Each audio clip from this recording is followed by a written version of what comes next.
française. Alors, Monsieur Markovitch, la littérature russe, quelle fin, quels moyens, quels objets, et surtout comment garantir la transposition dans une langue qui n'est pas le russe. Je vous laisse nous en parler. Bonne conférence.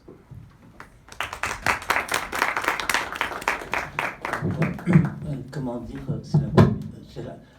j'ai été invité dans toutes sortes d'endroits, mais alors dans un truc pareil, pour moi, non, jamais.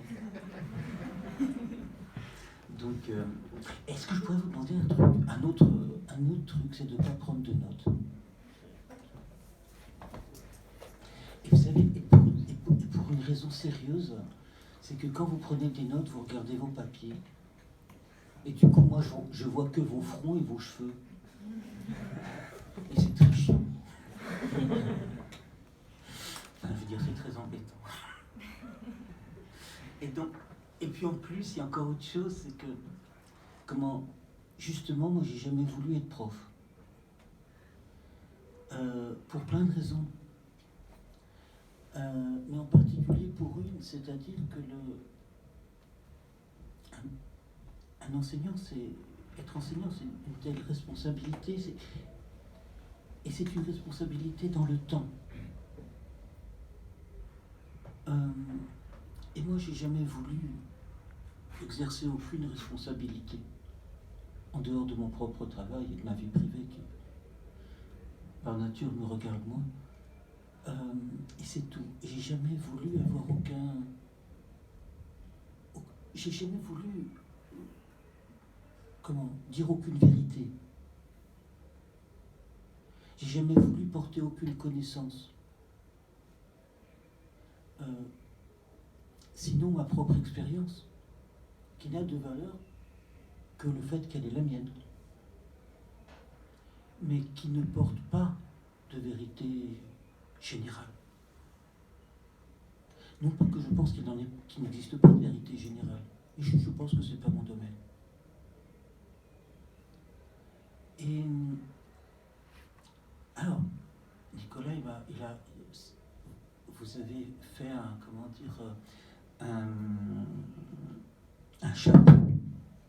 chapeau, on dit ça en termes journalistiques, sur ce que je devais dire, sur la littérature russe et fin et machin et truc, mais je ne vais pas parler de ça. Parce que imaginez une fin de la littérature, un but de la littérature russe, une essence de la littérature russe, les choses, elles existent parce qu'elles existent. Il y a de la littérature dans le monde entier, sous toutes ses formes, en Russie aussi. Parce que même les Russes sont des êtres humains, quoique. Et donc voilà, et le propre de l'humanité de s'exprimer. Maintenant, je pourrais peut-être parler du fait de... Comment vous dire, on dit que je suis bilingue. C'est naturellement pas vrai maintenant, parce que je vis en France. Et quand j'allais en Russie, je dis quand j'allais en Russie parce que je n'y vais plus, considérant que ce qui se passe là-bas est juste insupportable. Et que puisque je ne suis pas obligé d'y aller, je peux ne pas.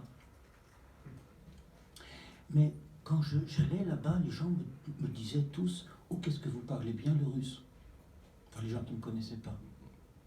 Mais c'est le pire qu'on puisse dire à quelqu'un qui parle une langue. On ne vous dit pas « Qu'est-ce que vous parlez bien français ?» Ça veut dire que la langue que je parle est une belle langue, donc pas la langue. Et pour une raison très simple, c'est que c'est pas la langue russe contemporaine. Tu sais, là, en ce moment, je regarde tout le temps sur YouTube, sur toutes les chaînes d'actualité qui existent encore, ce qui se passe.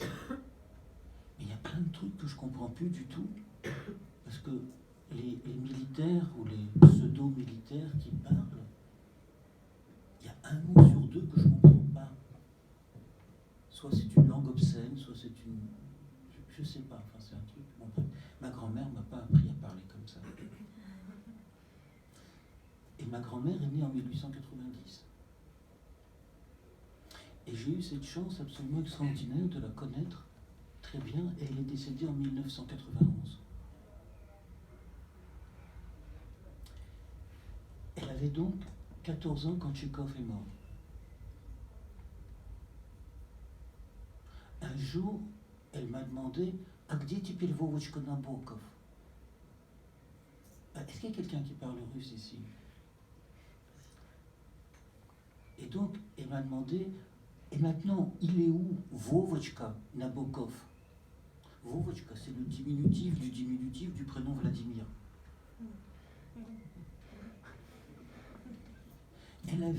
Nabokov avait 10 ans de moins qu'elle.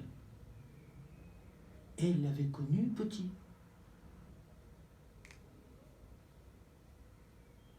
J'ai mis du temps à comprendre qui était Vovotchka Nabokov, que c'était Vladimir Nabokov, l'écrivain.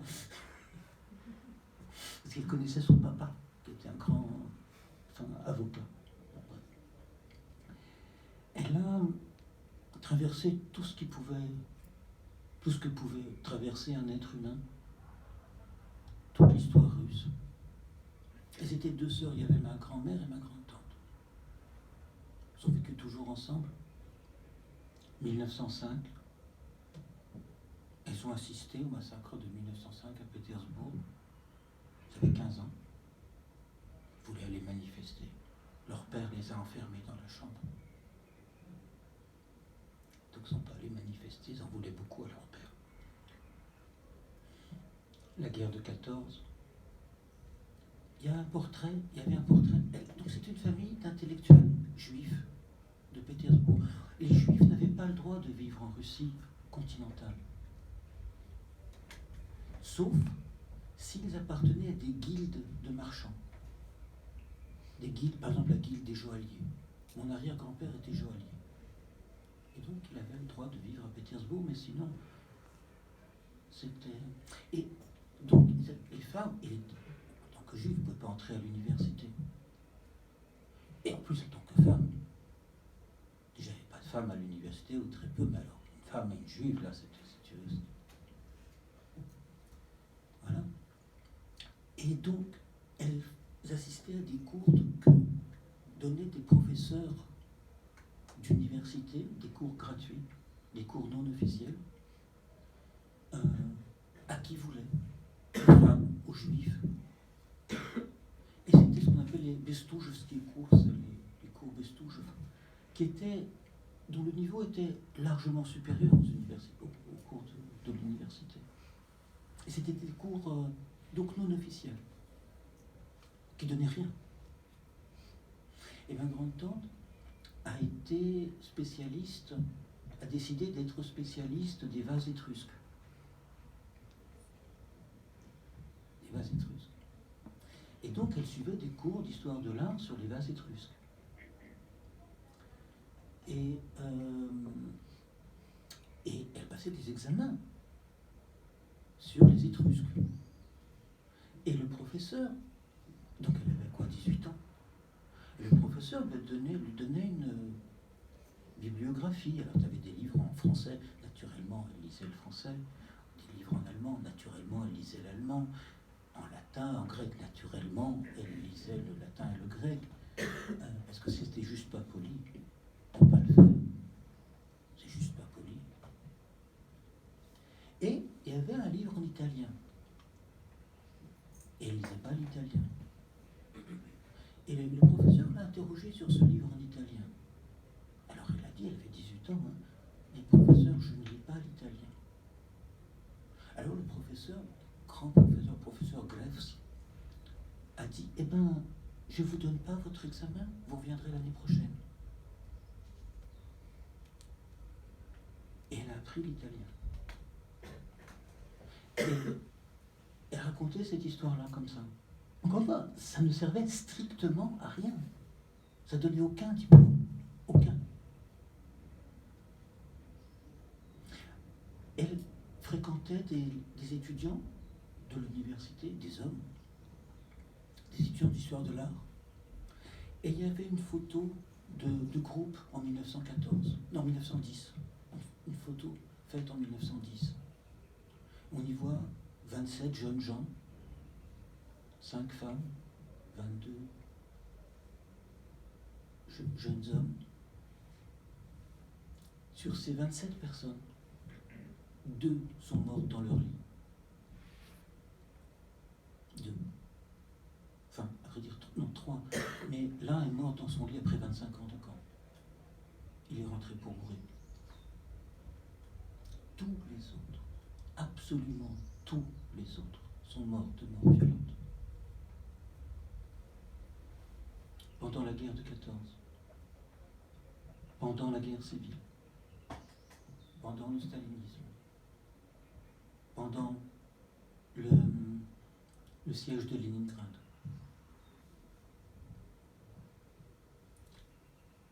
Ma mère est née en Sibérie. Parce que ma grand-mère et sa sœur avaient été arrêtées en 1930 parce qu'elles étaient sur le carnet d'adresse de quelqu'un qui était sur le carnet d'adresse de quelqu'un dont le mari avait dit que la norme de logement, c'était... Vous savez, il y avait une norme de logement en Union soviétique. C'était 6 mètres carrés par personne. Si tu vivais dans plus de 6 mètres carrés, dans 12 mètres carrés, il fallait que tu vives à 2. Sinon, tu étais considéré comme un bourgeois. C'est ça qu'on appelait les appartements communautaires. Et donc, il avait dit, dans une conversation, que ça, c'est pas une norme de logement, c'est une norme de tombeau. Lui avait été fusillé. On avait arrêté tous les membres de sa famille, y compris ses enfants qui étaient pas adultes, qu'on avait envoyés en orphelinat.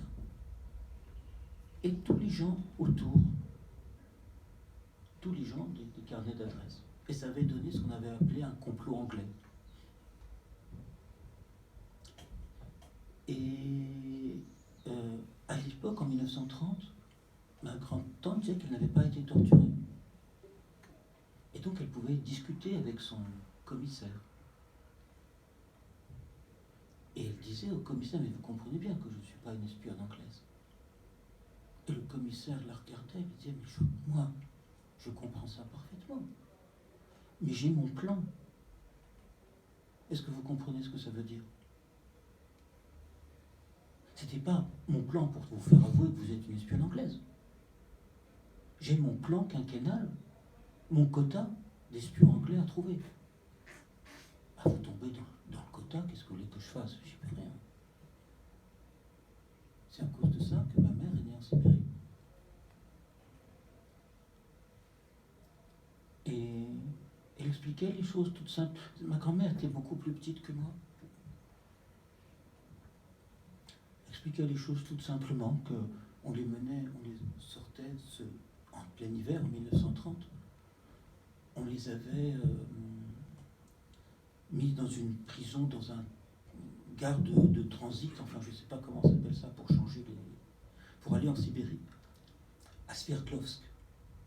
C'est une énorme prison qui faisait à peu près 1 kilomètre de long. Et tout le long de la prison, il y avait des espèces de bûches. Parce qu'il faisait l'hiver. On pensait que c'était des bûches pour le chauffage. Et un jour, elle est allée voir qu'est-ce que c'était que ces bûches, sur 1 kilomètre de long. C'était pas des bûches, c'était des corps humains. C'était les paysans. Les victimes de la décolonisation. Sur plusieurs niveaux. On ne peut pas les enterrer parce que la terre est gelée.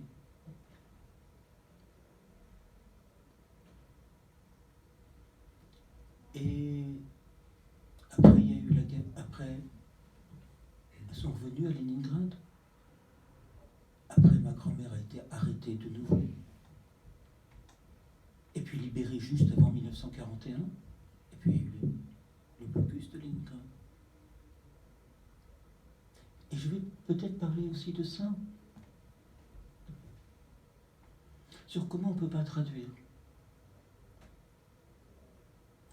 Donc ma mère ne supporte absolument pas, elle a maintenant 89 ans, ça fait depuis 64 qu'elle vit en France, elle ne supporte absolument pas, encore aujourd'hui, qu'on laisse quelque chose dans l'assiette, qu'on finisse pas là, ce qu'il y a dans l'assiette. C'est juste une chose que physiquement elle ne supporte pas. Et nous, on ne mangeait pas quand on était petits. On n'aimait pas ce qu'elle faisait comme cuisine. Et quand ma sœur et moi. Et on ne mangeait pas.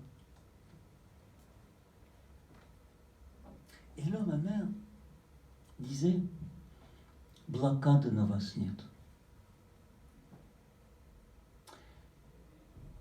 Et ça, c'était le pire qu'elle pouvait nous dire.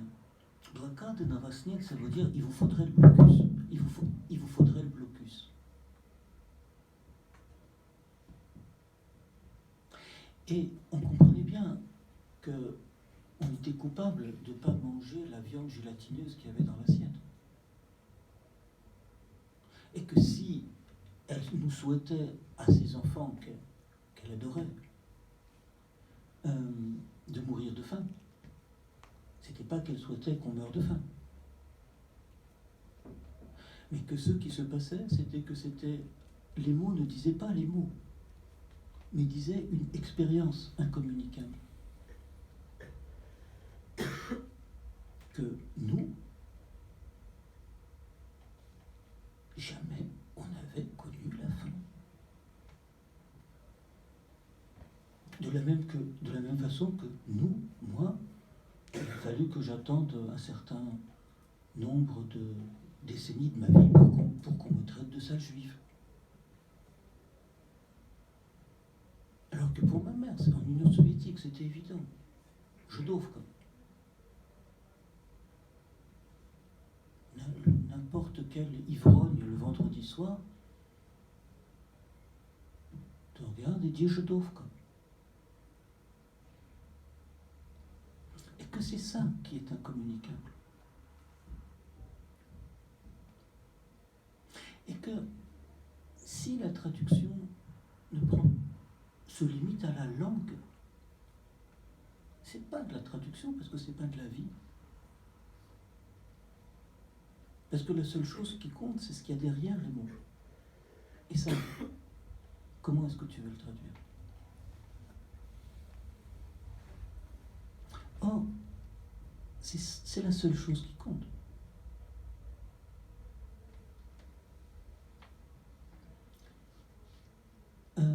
Tout mon travail a consisté, dans toute ma vie, à recréer une chambre d'un appartement communautaire de Leningrad. Pétersbourg maintenant. Pétersbourg avant. Mais quand j'étais enfant, c'était Leningrad. Dans laquelle restaient les meubles et les livres que ma grand-mère et ma grand-tante avaient, par je ne sais quelle opération, pas du Saint-Esprit, mais peut-être du hasard, ou peut-être d'une volonté tellement forte qu'elle en devenait comme anonyme, sauvée de tous les désastres qu'ils avaient traversés. Et c'est pour ça aussi que, quand on parle de moi comme d'un traducteur, bien sûr, je traduis. Mais je ne traduis pas tout. Je ne traduis pas du russe, même si, évidemment, je traduis des auteurs russes. Je traduis un certain nombre d'auteurs russes. Et d'ailleurs, je ne traduis pas que des auteurs russes. Et selon des thèmes qui me sont importants. Et je traduis toujours, comment dire, ce que j'essaie de faire, c'est, si j'essaie de faire quelque chose, pas savoir. Parce que, tu sais, quand tu travailles, tu ne te demandes pas pourquoi tu travailles. Sinon, tu ne travailles pas. Et donc, si j'essaie de faire quelque chose, c'est de faire toujours sentir, comment vous dire, cette part du pas possible à dire qu'il y a derrière chaque chose. Parce que, vous comprenez,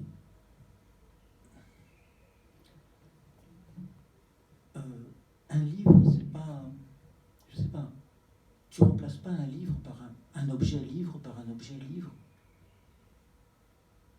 Enfin, tu fais ça.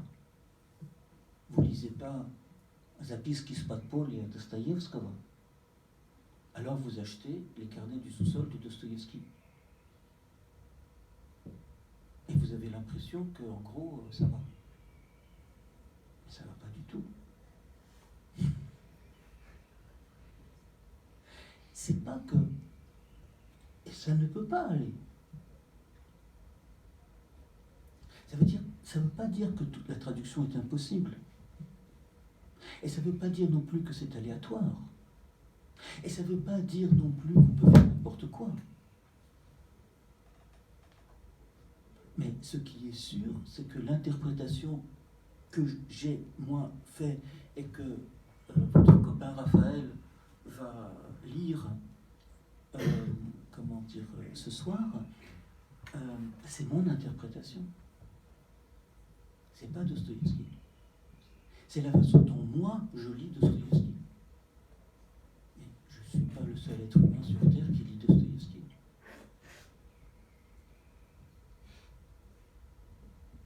Et ça aussi, c'est une chose importante. Et donc, qu'est-ce que je traduis ?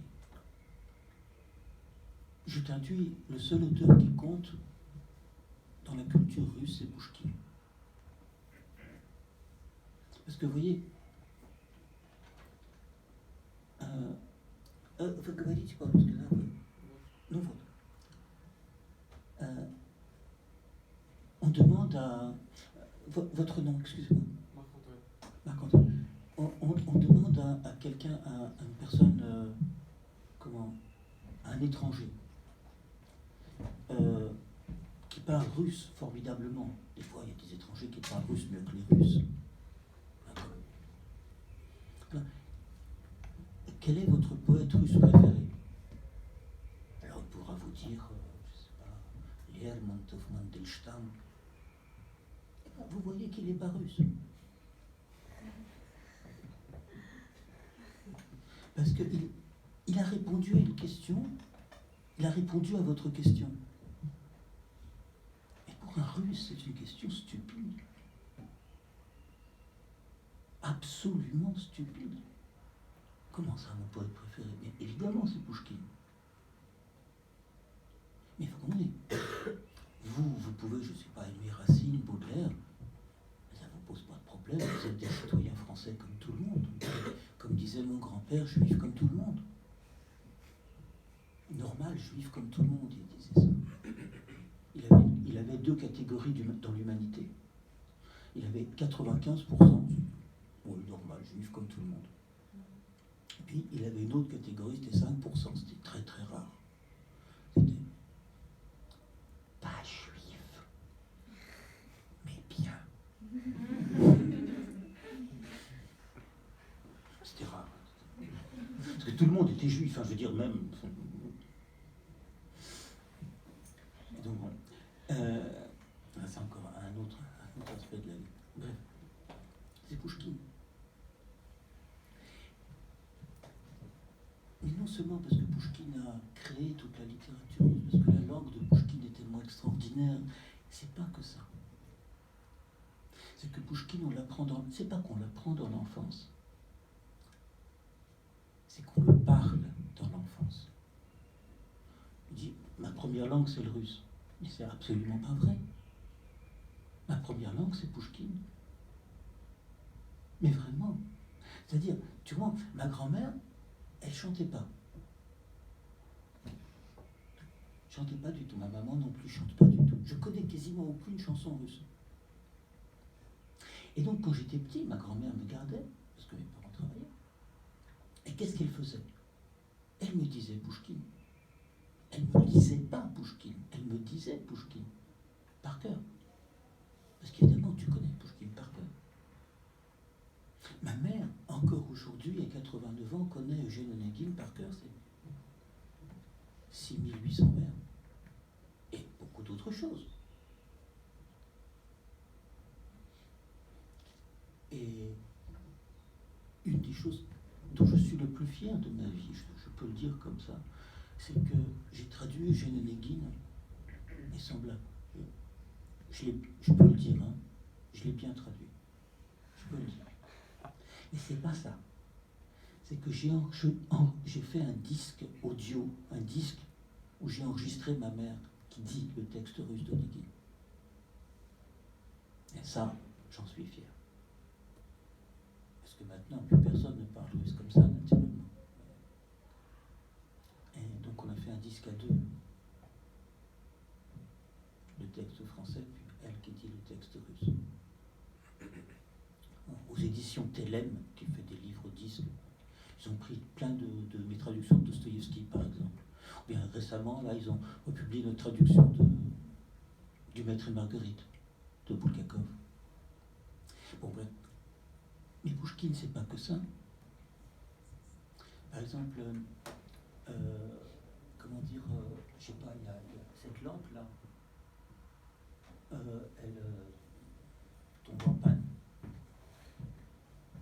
Et je pose la question, et qui c'est qui va remplacer l'ampoule? Et s'il n'y a personne pour remplacer l'ampoule, qu'est-ce que disent les Russes? Pouchkine.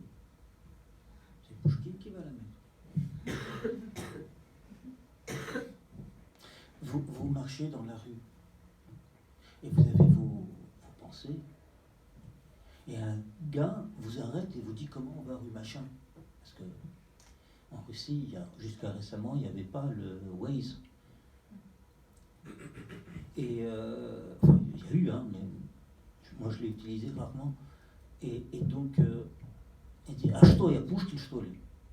Qu'est-ce que j'en sais, moi je suis Pouchkine. Mais vous ne direz pas, qu'est-ce que j'en sais, moi est-ce que je suis Shakespeare? Je veux dire, c'est même pas drôle. Grammaticalement, la phrase, non, mais la phrase, grammaticalement, elle est correcte, mais elle est absurde. Dante, quand j'étais petit, j'étais très récalcitrant à me brosser les dents, et que je disais que c'est Pouchkine qui allait se brosser les dents et pas moi. Mais j'aurais été italien, j'aurais pas dit que Dante il va se brosser les dents. Vous comprenez? Ça n'a pas de sens. C'est-à-dire que Pouchkine est lié à l'enfance. Pouchkine, c'est à la fois tout et rien. À la fois tout et rien.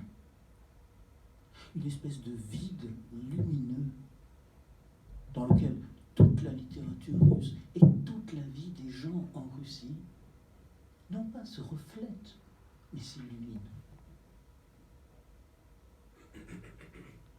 Parce que il faut bien comprendre ça.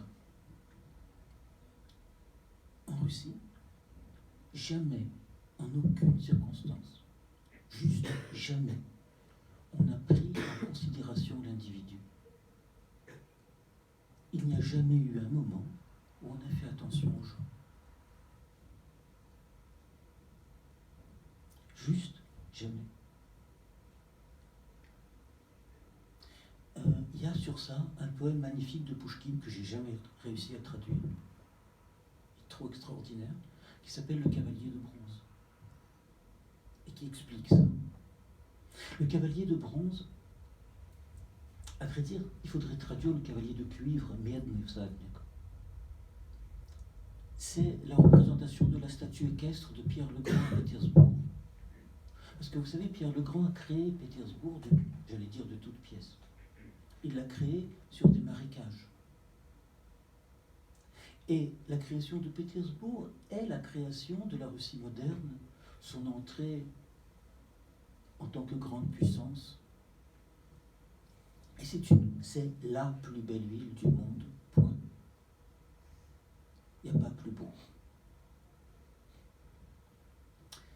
Sauf que, et la première partie du poème de Pouchkine, C'est une paraphrase de la Genèse. Dieu a dit que la ville soit, et la ville fut. Et elle fut, dit Pouchkine, comme un coup de hache dans l'Europe. Je reviendrai sur la hache. Tiens, oui, il faudrait que je revienne sur la hache. Et la première partie du poème de Pouchkine est un hymne mais extraordinaire à la beauté de Pétersbourg et un hymne d'une beauté extraordinaire. Sauf que Pétersbourg est une ville qui a été construite en dessous du niveau de la mer et sur des cadavres, puisqu'on a à peu près tué 200 000, 300 000 esclaves pour construire la ville. Mais c'est une ville qui est construite sur les marécages. Si vous êtes allé à Pétersbourg, le métro, il est très, très, très, très profond. Parce qu'il faut vraiment creuser, mais vraiment profond pour avoir un sol dur. Et de temps en temps, il y a des inondations. Et le reste du poème est l'histoire d'un homme tout simple qui a une bien-aimée. Et à un certain moment, il y a une inondation. Et lui, par hasard, se retrouve sauvé à Califourchon sur un des lions qui sont à côté de la statue équestre. Et quand il essaie de voir la maison de sa bien-aimée, il n'y a plus de maison. Et là, il éclate de rire et il devient fou. Et la troisième partie est la description de la folie de Evguénie, de ce personnage. Il est fou, et un jour, il passe devant la statue équestre de Pierre le Grand. Et il fait « Ujo Tibé », ça veut dire « je vais te ». Et la statue descend de son socle et se met à le poursuivre.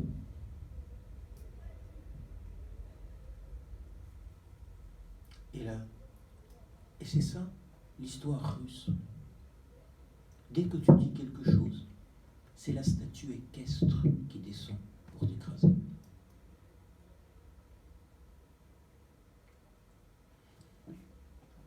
Et donc voilà. Moi, ce qui m'a toujours intéressé, c'est les écrivains de Pétersbourg. Et ces écrivains qui se sont trouvés confrontés à la statue équestre. Parce qu'en Russie, il y a deux entités. Comme il y a deux façons de dire la liberté. Vous avez deux mots pour dire la liberté en russe. Le premier mot, c'est svoboda. Svoboda, c'est la liberté politique. Et donc, elle n'a jamais existé. Juste jamais. Et tu peux lutter pour elle, etc., etc., etc. Mais voilà, il n'y en a pas. Et tu as un autre mot, qui est vola. Et vola, c'est à la fois la liberté intérieure et la volonté. Et ça, c'est un principe, comment vous dire, radical, fondamental. C'est ce qui fait que vous existez. La liberté personnelle. De la même façon, si vous avez ces deux entités dans toute la vie russe, dans toute la culture russe, d'abord, vous avez tsar, vojtch, le tsar, le guide, le chef, la patrie. Et ça peut être grandiose, ça peut être terrifiant, c'est généralement terrifiant. Mais de toute façon, ça ne prend pas en compte la vie humaine. une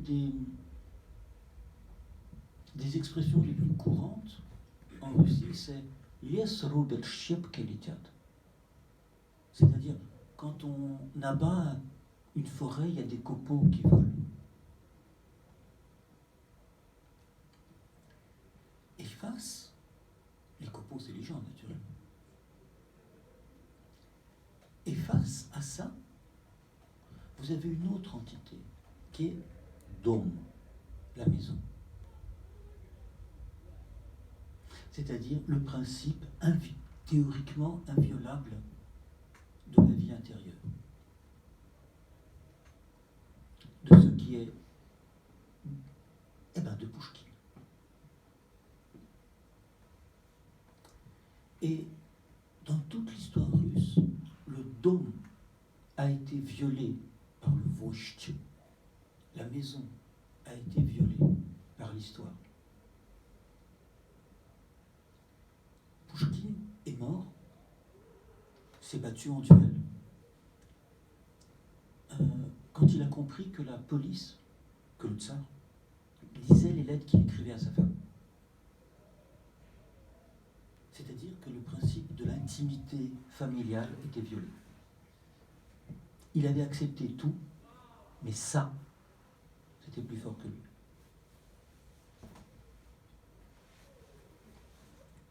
Voilà.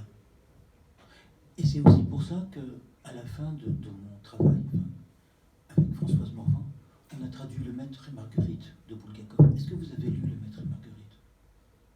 Voilà. Le Maître et Marguerite, de quoi ça parle? C'est quel lieu reste-t-il quand il n'y a plus de lieu, quand il n'y a plus que des appartements communautaires?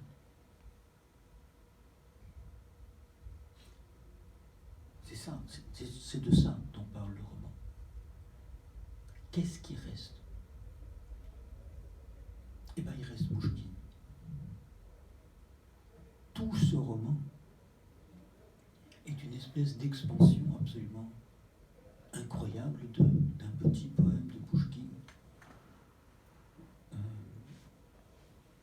Пора, мой друг, пора, покоя сердце просит. Летят за днями дни, и каждый час уносит частичку бытия, а мы с тобой вдвоем предполагаем жить. А глянь, как раз умрем. На свете счастья нет, но есть покой и воля. Давно завидная виднеется мне доля, давно усталый раб замыслил я побег в обитель дальнюю трудов и чистых нег. Comment j'avais traduit ça? J'ai traduit ça, mais je me souviens plus de ma traduction. C'est partons, amis, partons. Partons, amis, partons, que le repos nous vienne. Le jour succède au jour, et tous les jours nous prennent un peu de notre vie. Et nous rêvons encore, je ne sais plus quoi, et nous rêvons encore nous faisons encore des rêves, et nous voilà demain peut-être morts. Qui parle d'être heureux? Non. Il dit, après, être en repos et libre. Depuis longtemps, en moi, j'ai oublié ma traduction, preuve qu'elle n'est pas très bonne. Mais bon, je l'ai oublié. Voilà. La seule chose qui compte, c'est d'avoir cette voile, d'être libre. Et c'est un poème que Pouchkine écrit en 1834, un de ses derniers poèmes. Et tout le roman de Bulgakov est sur ça. Mais le roman de Bulgakov parle aussi d'autre chose. Il parle aussi d'un fait fondamental. Vous savez, vous connaissez l'histoire du Maître et Marguerite? Il y a 3 histoires, mais une des histoires, c'est l'histoire d'un écrivain qui n'a pas de nom, qui s'appelle le Maître, et qui écrit un roman sur, pas sur Jésus, mais sur Yeshua, dans les années 30 à Moscou, le résultat d'avoir écrit ce roman est qu'il se retrouve à l'hôpital psychiatrique. Enfin, d'abord arrêté et après à l'hôpital psychiatrique. Voilà.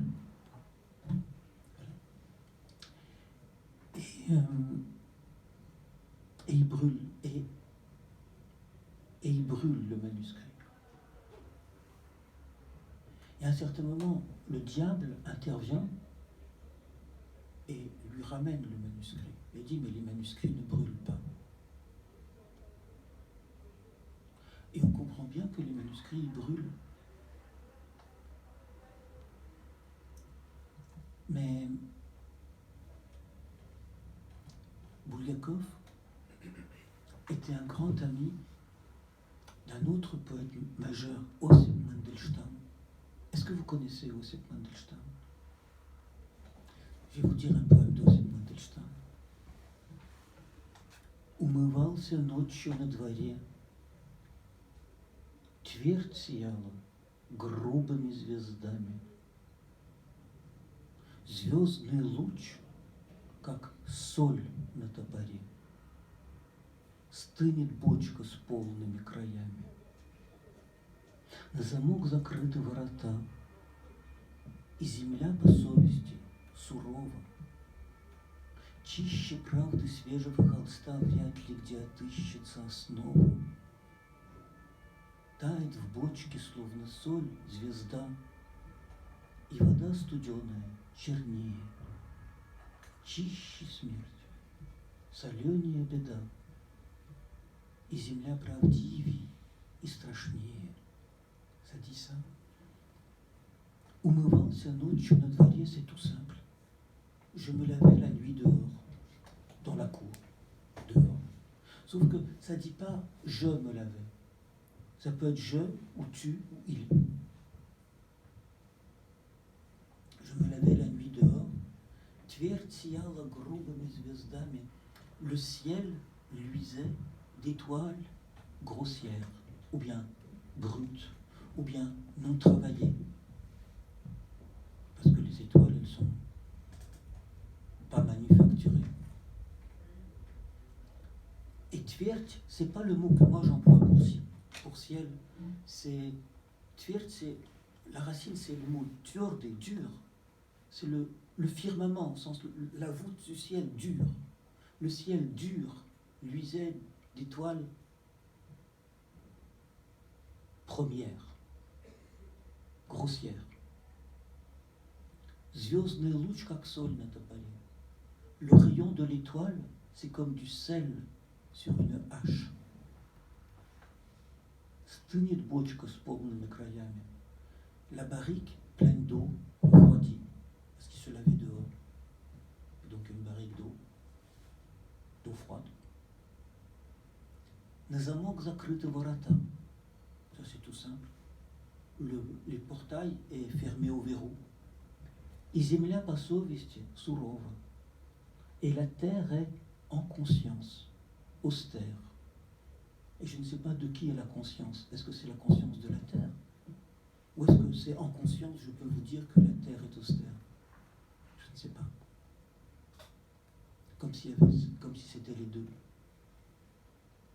Чище правды свежего холста вряд ли где отыщется основа. C'est très difficile ça à traduire. Il n'y a plus, on ne trouvera nulle part de trame ou de base plus propre que la vérité de la toile fraîche. Ben, ça peut être juste la serviette. Ça peut être juste ça. Ça c'est vrai, ça t'essuie. Ou bien la toile, ça peut être la toile que tu peins. Mais qui peint la toile du ciel? Il n'y a pas de vérité plus propre que celle-là. Celle-là, personne ne l'a jamais salie. Тает в бочке, словно соль, звезда. Fond dans la barrique, comme du sel, l'étoile. И вода студеная, чернее. Et l'eau glacée devient plus noire. Parce que quand l'étoile tombe dans l'eau, quand la lumière tombe dans l'eau noire, l'eau devient Вообще смерть. Plus propre est la mort. Соленее беда. Plus salé est le malheur. И земля правдивей и страшнее. Et la terre est plus véridique et plus épouvantable et plus effrayante. Ça, c'est Osip Mandelstam en 1921. Et la hache. Parce que dans la culture russe, tout s'est toujours réglé à la hache. Il y a un autre proverbe qui dit Вот Иван идет с топором идет. Ça veut dire, il y a Ivan qui arrive, donc Ivan le paysan, il y a Ivan qui arrive, il arrive avec la hache. Ça veut dire, gare à vous. En Russie, d'abord on cogne, et après on ne discute pas.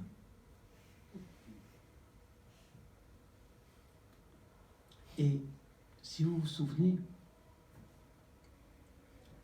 dans Crime et Châtiment, vous avez lu le Crime et Châtiment de Dostoïevski.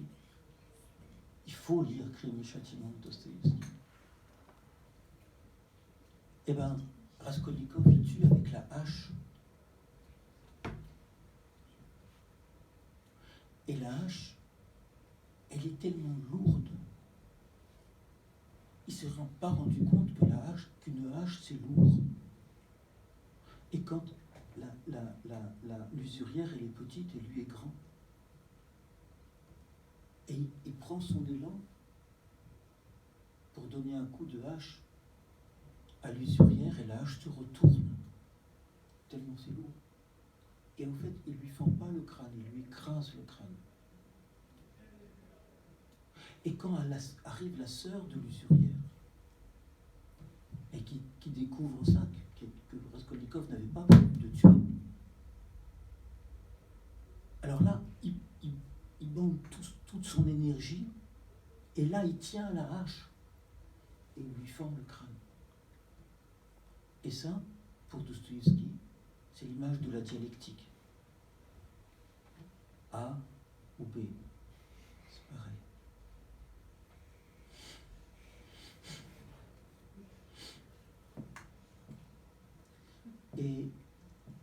Et il se retrouve au bagne, et les bagnards lui disent, mais c'était pas à toi de prendre la hache. Parce que la hache, c'est l'arme des paysans, c'est toi, t'es un noble, même si t'es misérable même si t'es gueux comme Lazare. Mais c'était pas à toi de prendre la hache. Et est-ce que vous vous souvenez, dans la Cerisette de Tchekhov, à la fin, le bois il est coupé à la hache et on entend les coups de hache. Et c'est ça la Russie, c'est les coups de hache. Et Mandelstam reprend ça. Et le Maître et Marguerite, je dis ça, c'est une espèce de palimpseste de toute la culture russe. Et Mandelstam, Bulgakov était un grand... il s'est retrouvé dans les années 30, au début des années 30, voisin quasiment de palier de Mandelstam. Et je pense que l'image du maître est liée aussi à Mandelstam. Et Mandelstam ne laissait pas de manuscrits, parce que c'était trop dangereux. C'est sa femme qui a appris par cœur toutes ses œuvres. Absolument tout.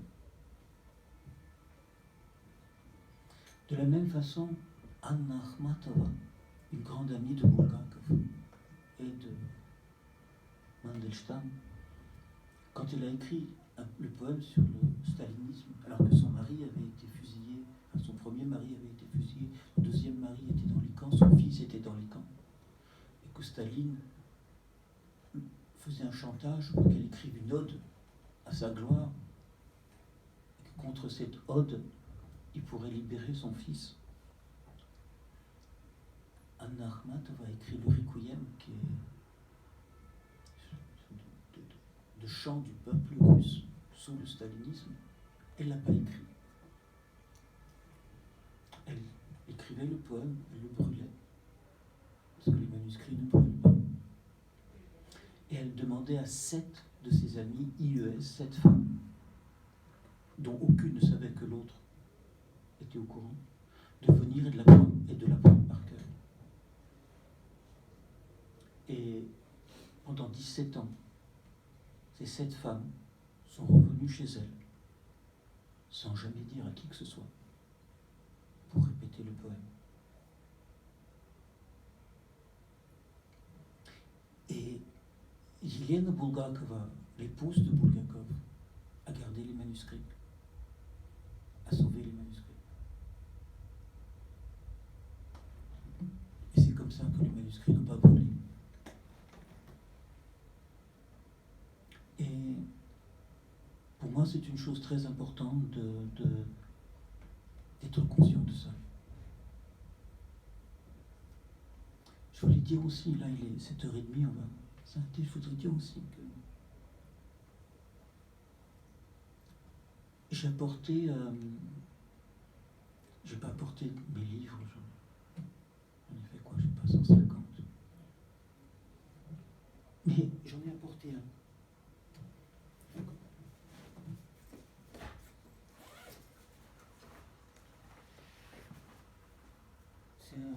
C'est un tout petit livre qui est, j'ai traduit le dit de l'Ost d'Igor, qui est le premier poème épique russe. Slovo polku Igoreve. Avec un ami russe et un grand défenseur, enfin, pas défenseur des droits de l'homme, mais enfin un homme d'un courage extraordinaire, Andrei Tchernov, qui a passé beaucoup d'années de sa vie à travailler sur le texte, à établir le texte, parce que c'est un texte du XIIe siècle. Il y avait plein de problèmes sur ce texte, au point qu'on ne savait pas s'il était vrai ou pas, parce on a découvert à la fin du XVIIIe un manuscrit de ce texte, et ce manuscrit a brûlé en 1812 à Moscou, quand Moscou a brûlé, quand les Français étaient là. Et il y avait beaucoup de questions, est-ce que c'est vraiment inventé ou pas? Bon, Andrei Tchernov a définitivement démontré que le texte était authentique et tout. Et ce texte était anonyme. Et Andrei Tchernov a démontré qu'en fait, on pouvait connaître l'auteur. Et j'ai traduit ça aux éditions Occultes. Je ne vais pas vous lire, mais juste je voulais vous dire ça. L'auteur du premier poème russe est le prince Vladimir de Tchernigov. Parce que la Russie est née à Kiev. Il n'y a pas de Russie sans l'Ukraine. Juste, il n'y en a pas. Et le prince de Tchernigov a écrit ce poème. Et en ce moment, les troupes de Poutine sont en train de bombarder la ville de Tchernigov. Et disons que ça ne me laisse pas indifférent. Disons ça comme ça. Et j'essaye, vous savez, parce que bon, je ne vais pas parler de plein de trucs que je fais, mais j'essaie, à un certain moment, j'ai décidé d'utiliser Facebook très sérieusement comme un lieu d'écriture pour être, comment dire, paradoxalement libre.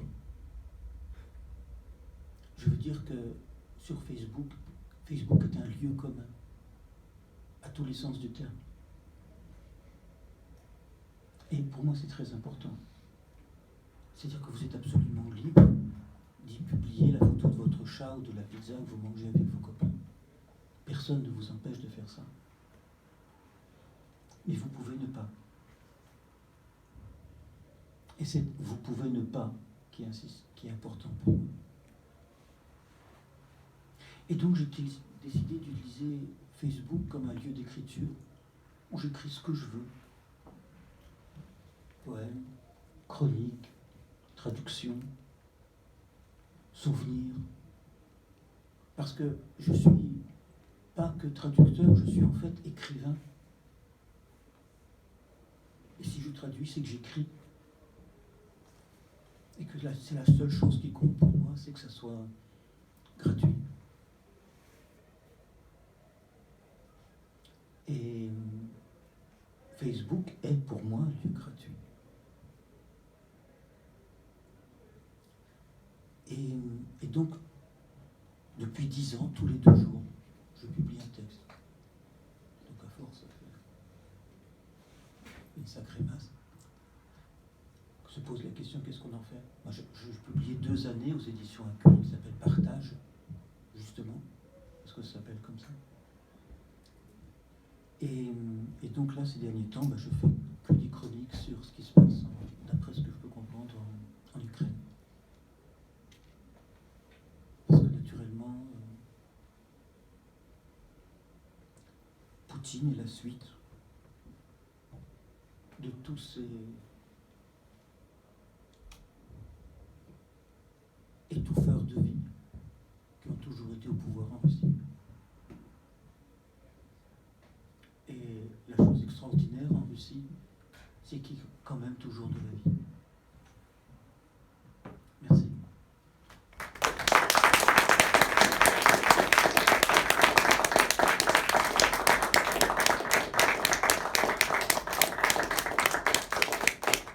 Voilà, je sais pas quoi dire d'autre. Merci. Merci Nicolas. Merci à vous. C'est une question à quoi je peux répondre, mais sinon. On a créé une maison d'édition aussi, sur le principe de la maison, pour avoir un lieu, parce que, comment dire, on travaille avec plein d'éditeurs, de Sud ou Gallimard, je sais pas quoi, bref. Et à un certain moment, on s'est dit que ça nous plaisait plus, qu'on voulait être vraiment libre. Et donc on a créé un truc sur une espèce de principe d'AMAP, de maison à nous. C'est-à-dire on publie tout ce qu'on veut, mais c'est nous qui décidons de tout. Du format, du papier, des textes. Ça s'appelle les éditions Mesure. Il y a un site, vous verrez ça. Parce que Françoise, tout ce qu'elle écrit, Françoise Morvan, tout ce qu'elle écrit, c'est sur sa maison natale, du centre-Bretagne. Tout. C'est comme un lieu-monde. Et moi, tout ce que j'écris, c'est sur cette chambre qui a disparu. Si vous voulez lire quelque chose, me connaître un peu mieux, peut-être, vous pouvez lire un livre que j'ai écrit aux éditions Incul, qui est un long poème qui s'appelle L'appartement. Sur l'appartement que j'avais à Pétersbourg et que je n'ai plus. Parce que l'appartement, c'est aussi une citation de Villon. Je plains le temps de ma jeunesse auquel j'ai plus qu'autre galets, enfin, je me suis amusé, jusqu'à l'entrée de vieillesse, qui son partement m'a scellé. Dès qu'on a un appartement, il faut partir. Et on part. Et donc voilà. Et le principe, c'est un principe vraiment d'AMAP, c'est-à-dire un principe d'abonnement. Tu nous donnes 100 € et tu as 5 livres par an, tu ne sais pas lesquels. Enfin, tu connais les titres, mais ça ne te dit rien parce que tu ne les connais pas. Mais par contre, c'est comme, tu ne sais pas si tu auras des haricots, des navets ou des petits pois. Ça dépend de la saison. Mais par contre, tu sais qui te les donne. Et il n'y a pas d'intermédiaire. Je trouve que c'est très bien. Que finalement, ces derniers temps, il ne peut y avoir que des trucs très très gros dans lesquels nous, on n'a pas de place. Ou plutôt dans lesquels on ne veut pas de place. Et puis des trucs tout petits. Et que nous, on peut se permettre le luxe d'être tout petit. Et que c'est notre but dans la vie.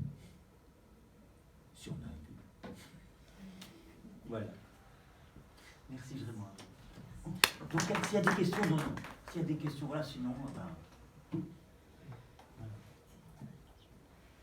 Merci beaucoup. Voilà. Morgane, tu peux peut-être dire un petit mot, puisque en fait l'association est assez neuve.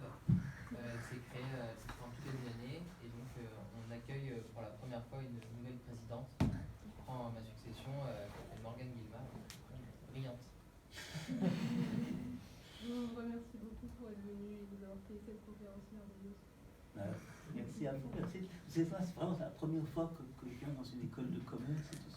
C'est absolument, mais à 100 lieues de ça. Et donc, voilà. Vraiment. On a avant, on m'a expliqué, Nicolas, je ne sais plus votre prénom. Fantin m'expliquait les NFT.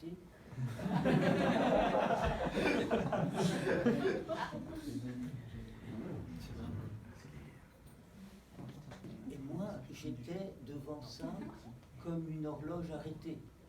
C'est-à-dire, une horloge arrêtée donne l'heure juste 2 fois par jour.